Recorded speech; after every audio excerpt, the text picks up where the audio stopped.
Je suis africain de cœur, de sang peut-être également, puisque on sait tous maintenant que l'origine de l'homme est le continent africain.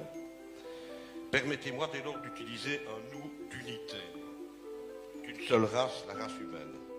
Il y a des instants dans la vie où le silence des peuples se brise pour laisser parler les plumes.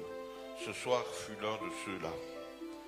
Me tenir ici à Cotonou, capitale symbolique de cette Afrique qui pense, qui crée et rayonne, en tant que président du jury de Miss Littérature Afrique 2025, ce fut bien plus qu'un honneur, ce fut un acte de foi, foi en nos voix, foi en notre jeunesse, foi en cette Afrique qui n'écrit pas pour survivre, mais pour s'élever.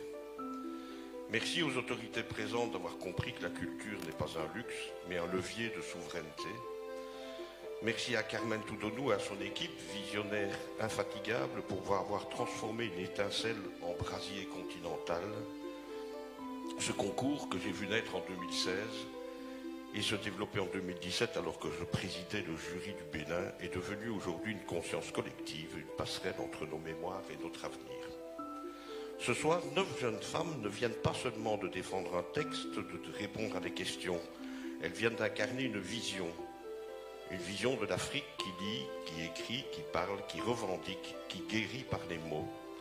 Elles viennent de rappeler que la littérature n'est pas un ornement, c'est une arme pacifique, un refuge sacré, un miroir que l'Afrique tend au monde. Et pourtant, à l'ère de l'intelligence artificielle, nombreux sont ceux qui s'interrogent. Que vaut encore la plume humaine quand les algorithmes peuvent produire? Ça a été l'occasion d'une rencontre scientifique à ce sujet. Ma réponse pour moi donc est claire, sans hésitation, tout. Elle vaut tout et nos jeunes finalistes l'ont prouvé.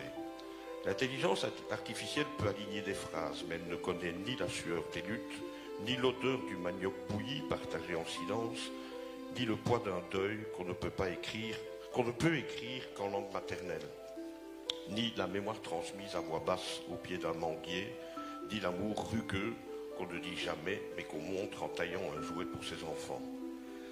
L'intelligence artificielle ne sait pas ce que c'est que de chanter un conte fond sous la lune béninoise, que d'entendre le souffle des forgerons du Burkina Faso au rythme de l'histoire, que de sentir le feu des langues qui se croisent à Douala et Yaoundé, que d'écouter les forêts sacrées du Congo parlées par des tambours, que de partager un atiéké autour des récits ancestraux en Côte d'Ivoire et au Bénin, que de suivre la voie d'un griot de Guinée comme on suit un fleuve sacré, que de danser sous les étoiles de Mamako au son d'un poème, que de voir un slam de Dakar ouvrir une brèche dans le ciel, et que d'entendre une grand-mère du Tchad conter l'histoire du monde avec les mains, ou que de grandir au Togo avec les proverbes éoués en guise de berceuse.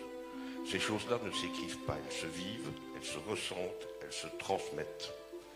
Chers finalistes, vous ne portez pas des couronnes, vous portez une mission, celle de dire le monde autrement, celle d'inventer un futur qui a des racines. Que cette cérémonie et ses résultats ne soient pas une fin mais un départ, que cette soirée ne reste pas qu'une fête mais une promesse, et que votre parole de ce soir s'élève, perce, éclaire, bouscule et surtout demeure. Je vous remercie pour ce que vous nous avez offert comme spectacle aujourd'hui. Alors, on arrive donc aux dauphines et à la grande gagnante.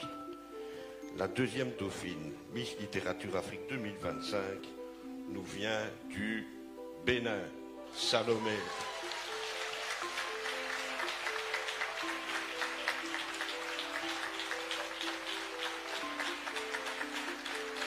Avec un résultat de 245,5 sur 430. Alors, la première dauphine, elle nous vient du Congo-Brazzaville, destinée. Et le prix est remis par le président. Alors, pour Miss Littérature Afrique 2025.